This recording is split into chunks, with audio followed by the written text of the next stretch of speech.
लोकांची मनोवृत्ती, त्यांची बचत करण्याची कुवत व त्यांची सांपत्तिक उलाढाल इत्यादी गोष्टींचा विचार करून लोकांना आपल्याकडील पैसे बँकेत ठेवण्यास प्रोत्साहन मिळावे या दृष्टिकोनातून बँकांनी ठेवीचे वेगवेगळे प्रकार निर्माण केले व यामध्ये अजूनही नवनवीन प्रकार निर्माण होत आहेत. बँकांकडे मागणी ठेवी, मुदत ठेवी या प्रकारच्या ठेवी असतात. परिच्छेद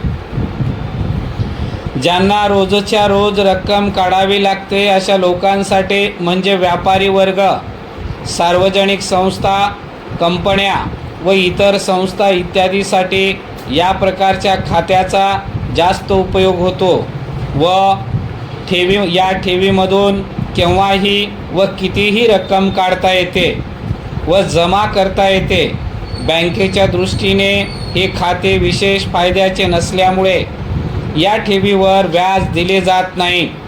दिलेच तर अगदी अल्प दरात दिले जाते. परिच्छेद लोकांमध्ये विशेषतः मध्यमवर्गीय व कनिष्ठ वर्गातील व्यक्तींसाठी हा प्रकार उपलब्ध करण्यात आला आहे. अशा लोकांजवळ मोठ्या प्रमाणावर पैसा नसल्यामुळे ते आपल्या उत्पन्नातून फारच अल्प बचत करू शकतात. त्यांच्याकडील ही अल्प बचत सोयीच्या अभावी खर्च होऊ नये व या बचतीचा उपयोग त्यांना व देशाला व्हावा या दृष्टिकोनातून बँका बचत ठेवीवर पैसे स्वीकारतात. परिच्छेद यामुळे बचत करण्याची सवय निर्माण होते. लोकांना बचत करण्यास प्रवृत्त करावे म्हणून या खात्यातून शक्यतो पैसे कमी काढले जातात. याचा परिणाम म्हणजे ठेवीदारांच्या खर्चिक वृत्तीला आळा बसतो. मुदत ठेवीमध्ये ठेवलेले पैसे ठराविक मुदतीसाठी असतात. या ठेवीमध्ये ठेवीदार 3 महिन्यापासून कितीही वर्षापर्यंत आपले पैसे ठेवू शकतो.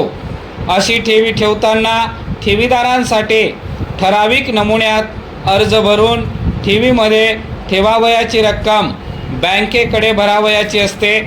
यासाठी बँक ठेवीदाराला पावती देते.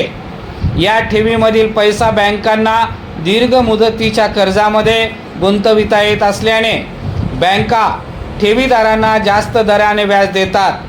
ठेवीची मुदत व रक्कम जितकी जास्त असेल त्या मानाने जास्त दराने व्याज दिले जाते.